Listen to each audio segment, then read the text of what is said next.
What does it mean to wield absolute power in a world where luxury and isolation collide?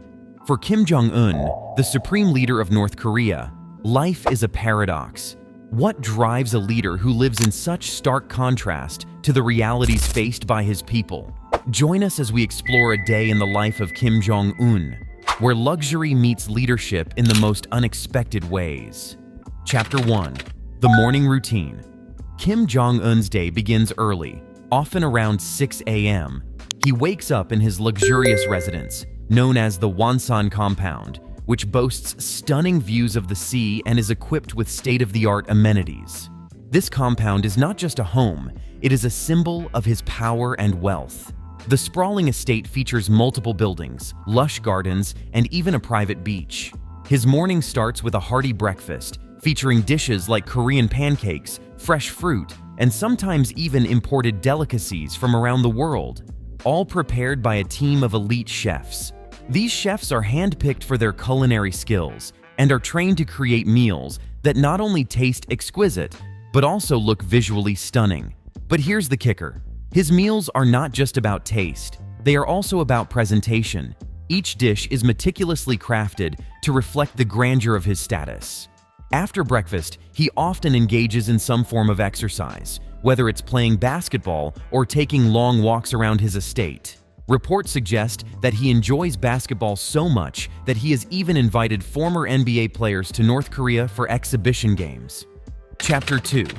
The workday begins. By 8 a.m., Kim transitions into work mode. He heads to his office, where he meets with high-ranking officials to discuss national policies and military strategies. These meetings are intense and often last for several hours. Kim is known for his sharp mind and keen interest in military affairs, frequently reviewing reports on North Korea's nuclear capabilities. During these sessions, he is known to be quite demanding, expecting nothing less than perfection from his advisors. What's fascinating is how he balances this serious work with moments of levity. He reportedly enjoys watching films during breaks, often choosing action-packed blockbusters that reflect his larger-than-life persona. In these meetings, Kim often emphasizes the importance of self-reliance, a core principle of North Korean ideology known as Juche. He believes that North Korea must rely on its own resources and capabilities to thrive, despite international sanctions and pressures. Chapter 3. The Luxurious Lifestyle. When it comes to luxury, Kim Jong Un spares no expense. His wardrobe includes designer suits from brands like Gucci and Dior, with each outfit estimated to cost thousands of dollars. His love for luxury extends beyond clothing. He has an affinity for high-end cars, including a fleet of Mercedes-Benz vehicles that are custom-made to fit his specifications. Did you know that he even has a personal yacht? This floating palace allows him to escape the pressures of leadership while enjoying the beautiful waters off North Korea's coast. Imagine sipping champagne on deck while enjoying the stunning views. Sounds like a dream come true. Additionally, Kim has been known to indulge in extravagant gifts for himself and others. For instance, he once reportedly gifted himself a luxurious private jet worth over $200 million, complete with gold-plated interiors and high-tech amenities. Kim's obsession with luxury extends to food as well. He is known to enjoy gourmet meals prepared by top chefs from around the world. Some reports indicate that he has even imported rare ingredients like caviar and truffles for special occasions. Chapter 4. Military Inspections. As part of his duties, Kim frequently conducts military inspections throughout the day. These visits are not just routine, they are grand events filled with pomp and circumstance. He arrives at military bases in an entourage that includes high-ranking generals and security personnel. During these inspections, he often delivers passionate speeches about national pride and military strength. His presence boosts morale among troops, showcasing his role as both a leader and a symbol of North Korean resilience. Interestingly enough, these inspections often involve elaborate displays of military might. Think marching bands playing patriotic songs while soldiers showcase their precision drills. Kim's fascination with military technology is also evident during these visits. He takes great interest in the latest advancements in weaponry and defense systems. Rumor has it that he has even expressed admiration for certain foreign technologies, which adds an intriguing layer to his leadership style. These inspections serve multiple purposes. They reinforce loyalty among military personnel, while also sending messages to potential adversaries about North Korea's strength and readiness. Chapter 5. Afternoon Delights. After a rigorous morning filled with meetings and inspections, Kim enjoys an extravagant lunch, featuring multiple courses prepared by top chefs. Dishes may include delicacies such as seafood, ginseng chicken soup, and various traditional Korean dishes. Following lunch, he may take time for leisure activities, whether it's watching movies or playing video games. Yes, you heard that right. Reports suggest that he enjoys playing video games like Call of Duty, which adds an unexpected twist to his otherwise serious persona. In fact, Kim is said to have a collection of gaming consoles imported from abroad. This hobby provides him with a momentary escape from the pressures of leadership while allowing him to engage with popular culture, a fascinating contrast to his otherwise isolated existence. Moreover, during this time, Kim may also engage in discussions with close advisors about cultural initiatives or entertainment projects intended to bolster national pride among citizens through film or music. Chapter 6. Evening Engagements. As the sun sets over Pyongyang, Kim's schedule becomes even more packed with evening engagements. These can include hosting lavish dinners for foreign dignitaries or attending cultural performances at the prestigious Mansudae Art Theater. These events are not just about entertainment. They serve as strategic opportunities to strengthen diplomatic ties while showcasing North Korea's culture and achievements. Kim often enjoys traditional performances featuring music and dance that celebrate North Korean history and values. One notable aspect of these dinners is their extravagant nature. Imagine tables laden with gourmet dishes prepared by top chefs from around the world. Each meal is designed not only to impress, but also to convey messages about North Korea's culinary prowess. During these gatherings, Kim makes sure everything appears perfect, from the decor, featuring traditional Korean motifs, to carefully curated guest lists filled with influential figures who can help advance North Korea's interests on the global stage. Chapter 7. Nighttime Reflections. After a long day filled with responsibilities and engagements, Kim winds down in the privacy of his home. He often reflects on the day's events while enjoying a late-night snack, perhaps some traditional Korean rice cakes or even imported delicacies from around the world. As he prepares for bed around 11 p.m., one can only imagine what thoughts race through his mind as he contemplates the weight of leadership resting on his shoulders. It's essential to consider how isolation plays a role in his life. Despite being surrounded by luxury, there's an undeniable loneliness that comes with being a dictator. In these quiet moments before sleep takes over him completely, he may find solace reflecting upon family matters or contemplating future strategies aimed at maintaining control over both domestic affairs while navigating complex international relations simultaneously. Chapter 8. The Influence of Family.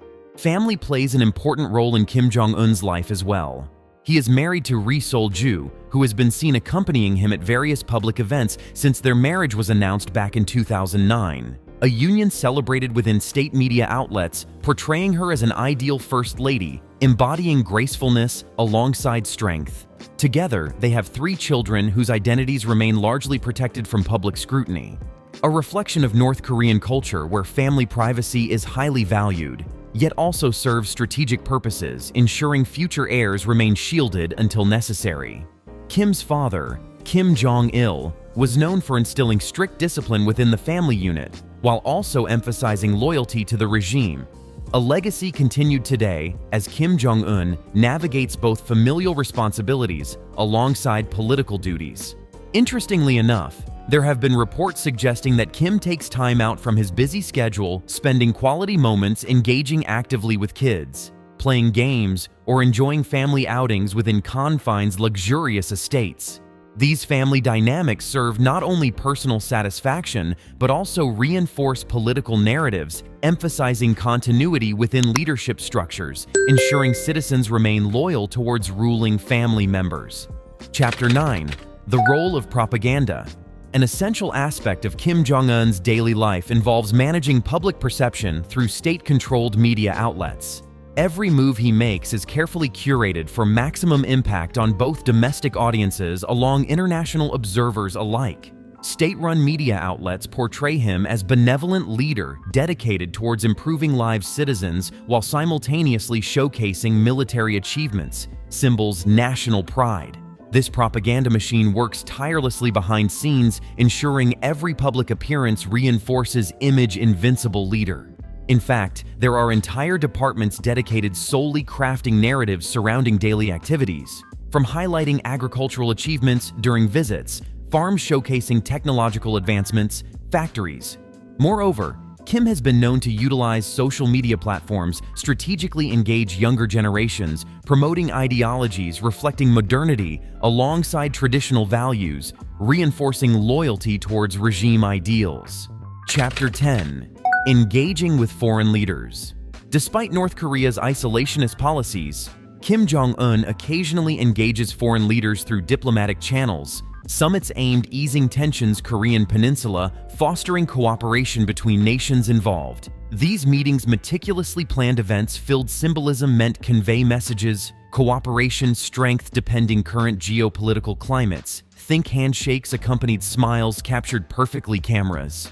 During these summits, like those held former US President Donald Trump, Kim showcased not only political savvy, but charm navigating complex negotiations, maintaining air confidence throughout discussions. Interestingly enough, it was reported following historic Summit Singapore back June 2018, the two leaders exchanged gifts reflecting mutual respect, goodwill, fostering hope future cooperation between nations involved. Chapter 11. The Impact of Sanctions. One cannot discuss Kim Jong Un without acknowledging how international sanctions have affected daily life within North Korea itself, and consequently influenced aspects related directly back towards him personally. Sanctions imposed various countries aim primarily curtailing funding sources tied directly nuclear programs. However, they also impact everyday citizens who face shortages across multiple sectors, including food supply chains, leading towards increased tensions domestically. As such, it becomes crucial leaders navigate challenges effectively ensuring loyalty remains intact among citizens despite hardships faced daily. Reports indicate food shortages have become increasingly common due to economic constraints resulting from sanctions imposed internationally, leading many families struggling meet basic needs. In response, to mitigate effects of these sanctions, the regime has implemented measures aimed at increasing agricultural production alongside promoting self-sufficiency within communities, encouraging citizens grow own food whenever possible, fostering resilience amidst adversity faced daily life. Chapter 12. The Future Ahead. Looking ahead towards potential future developments surrounding leadership transitions within North Korea raises many questions regarding succession plans put forth current regime members, including possible heirs designated already, with rumors circulating regarding potential successors emerging among younger generations. Comes speculation about how policies might shift depending upon who ultimately assumes control, following any unforeseen circumstances impacting current leadership structures. As we ponder what lies ahead, let us remember, it remains uncertain whether changes will usher forth new opportunities further entrench existing ideologies, deeply rooted society today. Will future leaders embrace modernization while maintaining core principles? Juche? Only time will tell. Chapter 13. The International Perspective. The world watches closely as Kim Jong Un continues navigate complex geopolitical landscape, balancing relationships between major powers, including United States, China, Russia, South Korea, Japan. Each interaction carries weight implications far beyond borders, shaping perceptions regarding stability, security, regionally, globally alike.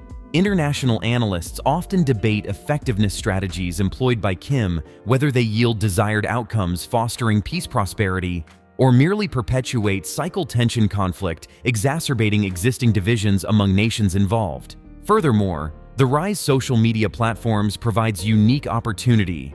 Amplify voices, dissenting opinions, challenging narratives propagated state-controlled outlets, encouraging dialogue, understanding between cultures previously deemed incompatible due historical grievances. Chapter 14. The Kim Dynasty and military loyalty. In the world of North Korea, the military is not just a defense force, it is a pillar of the regime's power. Kim Jong Un understands this dynamic intimately. His leadership style heavily emphasizes loyalty to the military, a trait deeply rooted in the legacy of his grandfather, Kim Il-sung, and father, Kim Jong-il. One of the most significant policies that have shaped North Korea under Kim Jong-un is the military first or Songun policy. This doctrine prioritizes the military in all aspects of governance and resource allocation. Under this policy, military personnel receive preferential treatment in terms of food supplies, housing, and healthcare. This strategy not only secures the loyalty of the armed forces, but also reinforces their importance in the eyes of ordinary citizens. Kim often showcases this military-first approach during public appearances. He frequently visits military bases and factories producing weapons or military equipment, emphasizing their role in national defense. These visits are carefully choreographed to highlight his commitment to strengthening North Korea's military capabilities, often accompanied by grand displays of weaponry and soldierly discipline. Symbolic military parades. Military parades are a hallmark of Kim Jong-un's regime, serving as both a show of strength and a propaganda tool. These events are meticulously planned spectacles showcasing North Korea's military might, featuring thousands of soldiers marching in unison, tanks rolling through Pyongyang streets, and advanced missile systems on display. During these parades, Kim takes center stage, often dressed in a tailored suit or military uniform, addressing crowds with fiery speeches that evoke national pride. The imagery is powerful, a leader surrounded by uniformed generals and troops, all united under his command. Cultivating a cult of personality. Kim Jong-un has effectively cultivated a cult of personality around himself that mirrors those established by his predecessors. This phenomenon is particularly evident within the military ranks. Soldiers are taught to revere him as not just a leader, but as a near-mythical figure destined to guide North Korea into greatness. The regime employs various means to promote this image, from state-controlled media, portraying him as an infallible leader, to educational programs, instilling loyalty from a young age. Children learn about Kim's achievements in school curricula, designed to glorify his leadership, while downplaying any historical shortcomings or failures. The role of propaganda in military loyalty. Propaganda plays an essential role in maintaining military loyalty. State media frequently broadcast stories highlighting the bravery and dedication of soldiers serving under Kim's leadership. These narratives emphasize their sacrifices for the nation and portray Kim as their unwavering protector. Moreover, propaganda films often depict heroic tales of soldiers defending North Korea against external threats, reinforcing the idea that loyalty to Kim is synonymous with loyalty to the nation itself. This constant barrage of messaging creates an environment where questioning authority becomes tantamount to treason. From opulent breakfasts to intense military inspections and extravagant dinners, his daily routine is anything but ordinary. What do you think about this lifestyle? Would you trade places with him for just one day? Leave your thoughts in the comments below. Thank you for watching. If you enjoyed this deep dive into one of history's most fascinating figures, please give us thumbs up. Don't forget to subscribe for more intriguing content like this. Your support helps us bring more stories life. What would you like us explore next? Let us know.